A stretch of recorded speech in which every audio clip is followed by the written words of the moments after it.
Haqni daa'ima kiyyaana haa ba'u jedhee fiiga. Asiin immoo gareen gosa mucaa immoo gosa gandaa buqqisee dhufee waajjira abbaa alangaa yookaan kutaa qorannoo ciise. Jarri kun maaliif hin gaafatamu? Xiinxala nuti qabnuun hubannoon sun bu'aa fidee hin jiru kan jedhu. Yakki garuu gaafa mana kee dhufe qofa iyyita hoo ta'e yakka ittisuu dandeessu. Qindoomina keenya cimsee gara fuulduraatti maaltu hanqatee maal guutuu qabna kan jedhu sanatti dhufuu danda'utu nurra jiraata. Namootuma qorannoo yakkaatti gufuu ta'an to'atee beeka poolisiin. Hubannoo kennina jennee tooftaa yakka raawwatan nama barsiisa.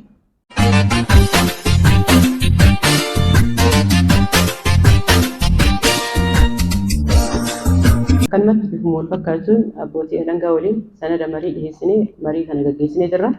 Aanota irrallee deemnee abbaa alangaa wajjin moostilii pirezidaantii argachuuf baay'ee rakkoo ture garuu baruma kanallee yeroo hedduu deddeebinee marii wal fakkaatu sanada biroo sosochii barmaatilee miidhaa geessan kan jedhu gaggeessaa turreerra. Akkuma jedhan komandara wajjinis iddoo tokko deemnee marii kutaa hawaasa bal'aa bakka jiranitti wantoota cimsaa turre jira jechuudha. Keessattuu iddoo siiriislii hojii barbaada jenneetiin yakkoonni daa'immanii fi daddabarsi daa'immanii iddoo itti hammaatu irratti xiyyeeffannaa kenninee karaa adda addaatiin sosochii uumuudhaaf marii adda addaa gaggeessuudhaaf haalli itti taasifamee jira jechuudha.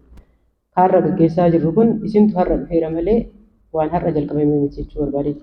Marii hubannoon amma jedhamu kun kutaa hawaasa adda addaa waliin gaggeessaa turre dhugaa dubbachuudhaaf sadarkaa manneen barnoota irratti keessattuu sosochii barmaatilee miidhaa geessanii jedhamee karaa adda addaatiin ijoollee keenya waliin gaggeessaa turtaniirtan. Isinillee affeeranii nuuf suuraan hin dhufa garuu abbaa alangaa biraa ta'e hin beeknu malee qaamolee poolisii wajjinillee suuraadhaanis gabaasaanis nu bira gahaa. Hojjechuun baay'ee barbaachisaa. Miidhamni suni dhugaan suni dhugaa kiyya hoo ta'e dhugaa daa'ima kiyyaa hoo ta'e akkamiin jiru namni gaafachuu qaba. Kanaaf gaafa kan nama biraa salphisnee akkaataa inni ittiin bahu tottolchinee gaafa immoo kan namni nutti dhiyaatu yookiin immoo namni dhiibbaa godhuu danda'u miidhaan daa'ima isaarra ga'e immoo akka abiddaa goonee han deemnu ogeessa irraa jechuudha. Qorataa irraa kanaa miti kan eegamu, abbaa alangaa irraa kanaa miti kan eegamu, abbaa seera irraa kan eegamu isaa miti. Maal jedhe seerri waa'ee dubbii kanaa kan jedhu ilaaluu qabnaa kan jedhu qaba jechuudha. Bakka kana sirriitti ilaaluun hin barbaachisaa. Hiisa ganda keessatti yakki raawwatamee odoo nu bira dhufee hafe yaayyuu hafe sun homaa gochuu hin dandeenyu. Garuu nu bira dhufee immoo hancite jechuudha. Dabumaan qabamee kan hafe meeqatu jira kan jedhu ilaaluun hin barbaachisaa. Mariin kutaa hawaasaa manneen barnootaa irratti sadarkaa gandaa irratti dubartoota carraa argameen barmaatilee miidhaa geessan irratti inuma taasifamaa jira jechuudha. Amma nuti hanqina marii qabna waan jedhu illee hin qabnu. Hanqina hubannootu jira namaa kennuutu jira kan jedhu illee hin qabnu. Garuu kan jiru maalinni hubannoon kenname gara bu'aatti jijjiiramee jiraadha. Xiinxala nuti qabnuun hubannoon sun bu'aa fidee hin jiru kan jedhu. Uummata walakkaadhaa olii jennu sana goolessaa akka jiru hubachuu hin barbaachisa jechuudha. Baay'ee hubachuu barbaachisa. Kanaaf wanni dhiyaate wanni nuti hojii hojjechaa jirra. Hojiin nuyi hojjechaa jirru immoo bu'aa nu yaadne finne hojiin bu'aa fiduu qaba. Waan mana keessais akka rakkootti ka'e wantoonni amma dhimmoonni qorannoo barbaadan qorannoon taasifamuu qabaa jedhamu suni anillee akka nama dhuunfaa tokkotti yaada sana bal'isee qaballeedha. Hubannoon hin uumama. Isinillee seerota yakkaa irratti I think seerota yakkaa irratti ana caalaa isintu beeka. Halkanii guyyaa hojjetaa jirtu waan jedhuun quba qaba. Manneen barnoota irratti iddoo hawaasatti argattanitti kutaa hawaasaa baastanii seerota yakkaa irratti kutaa garaagaraatti kennaa jirtu jechuudha. Wanti isin kennitan sun hagam yakka ittisee jira kan jedhu sanadha kan madaalamuu qabu jechuudha. Inni tokkotti quba qabee osoo hin taane mariin guyyaa hadhaa qindoomina keenya cimsee gara fuulduraatti maaltu hanqatee maal guutuu qabna kan jedhu sanatti dhufuu danda'utu nurra jiraata. Sanirra hanafe garuu waan amma deemaa jiru kana maal uumuu wayyaa. Tokko akka mana keessaa kaafne sanii hubannoo kan jedhu kuni hubannoo uummataa cimsuun kuni yeroo tokko lakkoofsa nama hubannoo fudhatee yoo sooshaal miidiyaa kanaan illee hubannoon agarsiis kennamee akkana ta'ee akkas ta'e hubannichi garuu bu'aa inni fide waliin gaafa madaalamu hin jiru. Kun mataan isaa ilqisoon gaggeessaa jira baay'ee asirratti. wanni daataa garaagaraa nu biraa fudhatan jira. Qorannoo hubannoon kennamaa jiru kun maal fide kan jedhu qorannoon gaggeeffamaa jiru jira quba qabnaa jechaadha. Garuu hubannoo kana yeroo kenninu iyyuu yeroo tokko tokko maaltu ta'a? Marii gaggeessaa jirra gama abbaa alangaatiin, gama qajeelcha poolisiitiin, gama dhimma gurmaa'insa uummataa fi dhimma dubartiitiin akkasumas immoo kutaa adda addaatiin hubannoon dhimma barmaatilee miidhaa geessan irratti yoo kenname yakka daa'immanii ittisuu irratti yoo kenname maaf bu'aan dhufuu dhabee kan jedhudha. Qorannoo guddaa kan barbaadu jechuudha. Maaliidhaaf yakkichi kun hundee irraa salphachuu dhabee kan jedhu sana sirriitti irratti xiyyeeffachuu danda'uu qabna jechuudha. Inni kun immoo kan kutaa ebaluun hojjenne ebalu hojjete kan jedhu osoo hin taane dhimmichi dhimma kiyya nagalchaa kan jedhu irratti xiyyeeffannaa kennuu qabna jechuudha. Garee mana murtii jalatti kutaan hawaasaa nuti qoonnee tajaajilu hin jiru. Garuu kutaan hawaasaa baay'ee miidhamaa ta'eef rakkataa ta'eef deeggarsa barbaadu jira. Isa sana akkamitti deeggaruu dandeenya? Akkamitti haqa isaa baasuu dandeenya? Haqni isaa yoo dhokataa jiraate diinagdee qabaachuutiin, aangoo qabaachuutiin, gosa bal'aa qabaachuutiin haqni dubartii diinagdee hin qabne dhubataa yoo jiraate akkamittan qoradhee baasuu danda'a? Waa'ee qorannoo seera yakkaa irratti, waa'ee miidhaa yakka ittisuu irratti abbaan jalqaba adda dureen konveeshiniiwwan biyya keessa jiru addunyaa jirus baratee as ga'e yuunivarsiitii meeqa fixee as ga'e yoo jiraate qaamolee haqaati. Adda durummaan jechuudha. Qorannoon nuti gaggeessine yuunivarsiitii baanee gaggeessine yookaan yuunivarsiitii gaggeessine bu'aa maalii fidi? Jijjiirama akkamii fidi? Yoo qorannee raanne jechuudha. Yoo hin qoranne immoo akkamitti qorannee rakkoo kana hunda irraa maqsuu dandeenya kan jedhu irra gahuudhaaf mariin guyyaa hadhaa addatti qaamolee haqaa kan barbaachisee jechuudha. Dubartoonni immoo dubartoonni fi daa'imman immoo qaama dhaloota tokkoffeessaati waan ta'eef dubartoota fi daa'imman kana miidhaarraa hambisuuf yakkaaf balaa fi miidhaa isaanitti kan qabu kana irraa baraaruudhaaf qaamonni qilloominaan waliin socho'aa jiran waltajjii kana keessatti argaman kun murteessaa waan ta'eef kanaaf isinis yaada bal'aa kaasaa kan jirtan osoo yeroo bal'aan jiraate yaada kana qofaan nuti kan kaastan isinirraa waan baay'ee argannu jechuudha. Kanaaf akkasuma yaada gaarii kaasaa jirtanii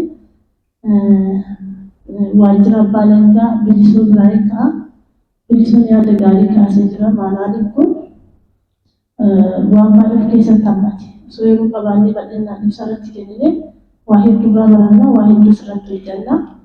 Keessattuu aanota yakkoonni deddeebi'ee keessatti mul'atan keessa aanaa siraanuu beekama. Yakkoota jijjiiruu irratti raawwatamaa jiru. Hubannoo kennina jennee tooftaa yakka raawwatan nama barsiisa. Abbaa alangaas haa ta'u, abbaa seeraallee haa ta'u, poolisiis haa ta'u, hubannoo kennu waan raawwatamuu hin qabne irratti hubannoo kennuu qaba malee exceptionii haftee hambifannoo irratti hubannoo kennuu hin qabu. Hubannoo kennuu hin qabu. Fakkeenyaaf ulfa baasuu fudhanne ulfa baasuun yakkaa jedheetuma seerri yakkaa. Ammoo hambifannoodhaan ulfa baasuun akka itti danda'amu akka itti yakka hin taane kana amma dhaynee mana barumsaa keessa dhaynee yoo kana barsiifne tooftaa barsiisaa irraa jechuudha. Tooftaa barsiisaa jirra. Ulfa baasuun dhorkaadhaa allaqa. Barsiisuu hin qabnu akkasitti uummata waan itti waan ta'uu hin qabne malee waan hambifannoodhaan isa yakka keessaa hambisu barsiisuun nu olitti qorataadhaa olitti humna godhataa jechuudha. Rakkoo jajjabaa ani hubadhu kana jechuudha. Dhimmoota baay'ee irratti waan akka qorataatitti waan akka abbaa alangaatitti iccitummaa ogummaa nuyi qabnu hunda hin barsiifnaa jechuudha ijoollee mana barumsaa keessatti. Sun deebi'ee maal ta'a? Akkaataa itti yakka jalaa miliqan yoo maal godhe yoo maal raawwate akkamitti akka yakka jalaa bahu hin hubataa jechuudha. Barataadha waan ta'eef hin beeku. Kanaaf hubannoon kenninuu mataan isaa maal irratti kennamuu qaba maal irratti immoo kennamuu hin qabne kan jedhu ilaallamuun hin barbaachisaa. Kanaaf abbootiin alangaatis yoo hubannoon gama keessaniin bal'inaan kennamaa labsiidhaan illee wanti kun kan kenname abbootii alangaatiif ilaallamuu qaba jechuudha ijoon kun. Inni biraa waan hawaasan wal qabatu aadaadhaan waan wal qabatu kana. Aadaa amma akkuma mana keessaa keessan asiin seera aadaa wayii labsina. Asiin immoo mucaa yakka raawwate baasuu fi jaarsummaa deema. Ani amma gaafin kiyyaa haa ta'u malee waajjira gurmaa'ina dubartoota kanaan dura dhimma dubartiif daa'immanii jedhamee moggaafamu sun yeroo ammaa waajjira gurmaa'inaa jedhamee gara waajjirri afranii walitti dacha'ee jira.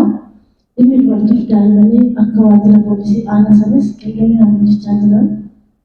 Maalidhaa kanas dhiyeessee badii dubbachuu barbaadu.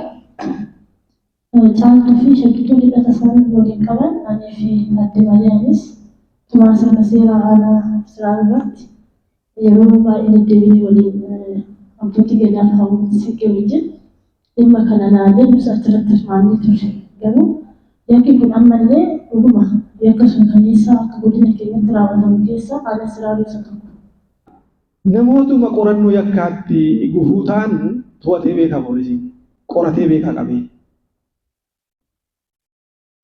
qoratamee beekaa akkasitti ilaalaa jirraa. Namni takka dhiibbaan gosummaas jira wanni sirriitti namni haasa'uu qabullee jechuudha.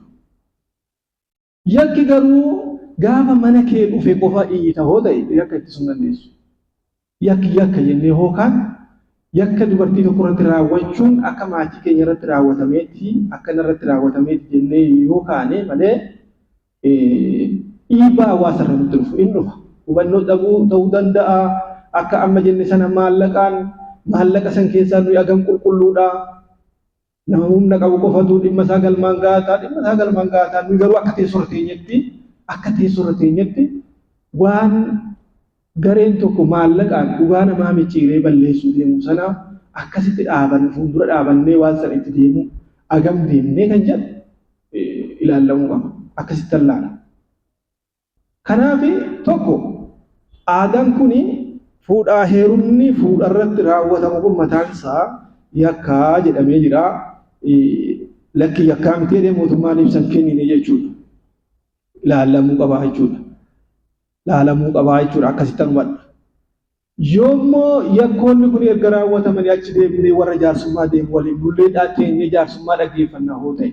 Intalli guutamte warri intalli jalaa guutamte ganda keessa jiru. Ajjechaa lubbuu keessattuu ilmi haadha isaa ajjeese